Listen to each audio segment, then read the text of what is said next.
नमस्कार, मैं हूं आपके साथ हेमंत कुमार। आज के इस वीडियो में समझेंगे कि आखिरकार बांग्लादेश में जिस तरह की परिस्थितियां बनी और उसके बाद भारत विरोधी माहौल जैसे बनाया गया, उसके लिए आखिर जिम्मेदार कौन है? क्योंकि बांग्लादेश में मोहम्मद यूनुस की अंतरिम सरकार को सत्ता में आए करीब 1.5 साल बीत चुका है, लेकिन देश में राजनीतिक उथल पुथल, हिंसा और कट्टरपंथी गतिविधियां लगातार बढ़ती जा रही हैं।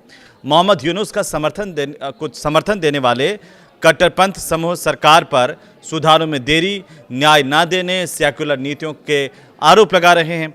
इंकलाब मंच के प्रवक्ता शरीफ उस्मान हादी की हत्या ने हिंसा को वहां पर और ज़्यादा भड़का दिया। अब एक्सपर्ट्स ये कहते हैं कि अब ये ताकतें फरवरी 2026 के चुनाव से पहले बांग्लादेश में अस्थिरता फैलाने की कोशिश कर रही हैं और इस वजह से बांग्लादेशी अल्पसंख्यकों यानी कि हिंदुओं पर हमले बढ़ रहे हैं। यूएन ह्यूमन राइट्स की रिपोर्ट ये कहती है कि अगस्त 2024 से मार्च 2025 तक 2326 से ज़्यादा मामले सामने आए हैं, जिसमें मंदिरों पर हमले होना, संपत्ति लूट की घटनाएं और हत्या की वारदातें शामिल हैं। ये सब बांग्लादेश में अचानक नहीं हुआ, बल्कि इसके लिए बाकायदा हिंदुओं के खिलाफ कट्टरपंथियों की ओर से एक प्लेटफॉर्म तैयार किया गया, लोगों के जहन में डाला गया और उसके बाद आप देख रहे हैं कि हालात कैसे हैं।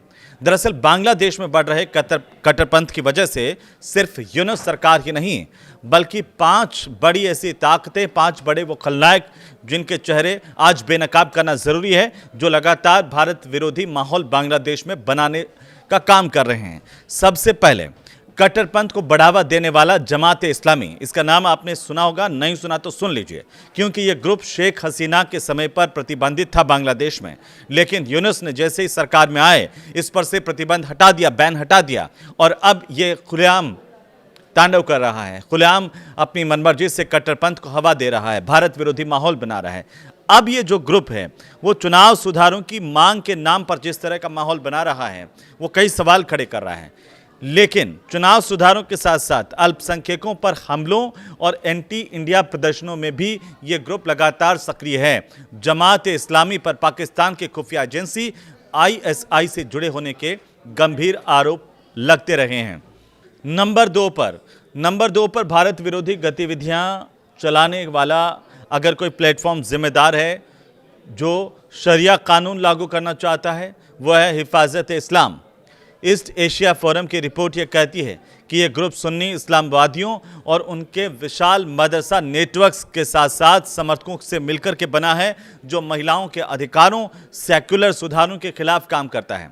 हिफाजत इस्लाम ने महिलाओं की संपत्ति में बराबर के अधिकार के प्रस्ताव पर बड़े प्रदर्शन किए हैं और इनकी आड़ में जिस तरीके से कट्टरपंथी सोच को ये बढ़ावा दे रहा है, आप सोच भी नहीं सकते कि किस तरीके से इसने अंदरूनी तौर पर जो है वो भारत विरोधी माहौल बनाने की कोशिश की है लगातार।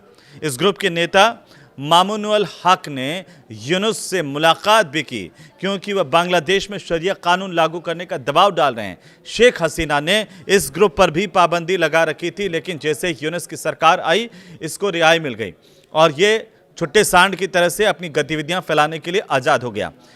3 नंबर पर बांग्लादेश में ISIS के झंडे को लहराने वाला हिज़्ब उत तहरीर, जिसका नाम आपने ज़रूर सुना होगा।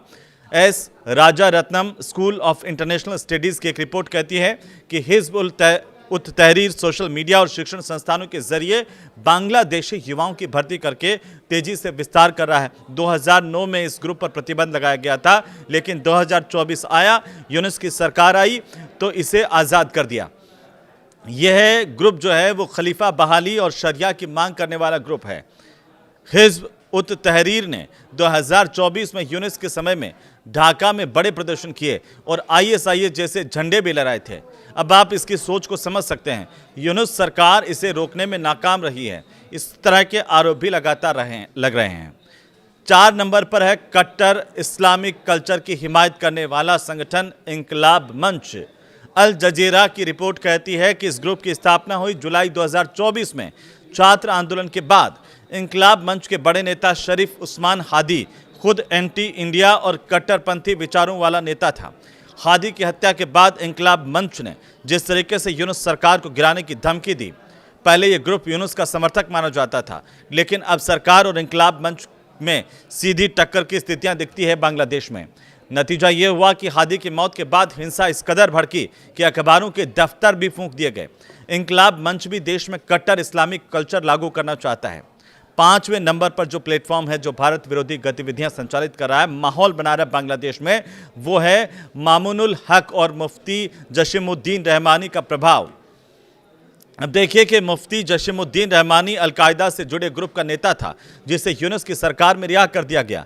रहमानी अलकायदा से जुड़े आतंकवादी संगठन अंसारुल्लाह बंगला टीम यानी कि एबीटी का प्रमुख है और इस आतंकवादी की रिहाई से भारत के लिए मुश्किलें खड़ी हुई, क्योंकि यह आतंकी संगठन स्लीपर सेल्स की मदद से जिहादी नेटवर्क बनाने की लगातार कोशिश कर रहा है। मामुनुल हक हिंसा भड़काने के आरोप में जेल गया था, लेकिन उसके बाद ये फिर रिहा हो गया और अब ये लगातार एक्टिव है।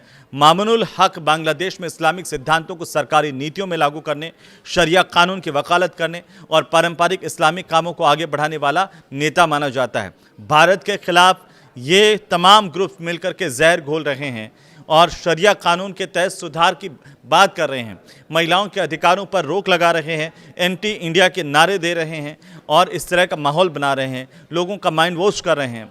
कई रिपोर्ट्स तो ये भी कहती है कि इन्हें पाकिस्तान और अन्य विदेशी ताकतें फंडिंग कर रही हैं और उनसे सीधा कनेक्शन है इसका। यूनुस सरकार पर लगातार इस बात के आरोप लग रहे हैं कि वह इन ताकतों को कंट्रोल नहीं कर पा रही है।